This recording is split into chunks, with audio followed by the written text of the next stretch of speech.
Watcher, everyone knows what to do when you've got a bit of rope and a knife. You can cut yourself a bit of rope, nice and easy. You're in your workshop, all your tools are around you. You just get your knife, you cut your rope, easy peasy.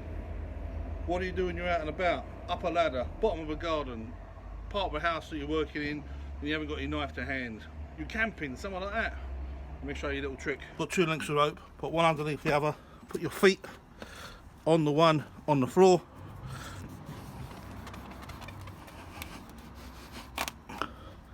There you go. How to cut rope with another bit of rope. Just a quick hack brought to you by the Essential Handyman. If you're not a subscriber yet, hit that button and subscribe. See ya. You've got two lengths of rope, thread one under the other, put your feet on these ones, hold the weight and box.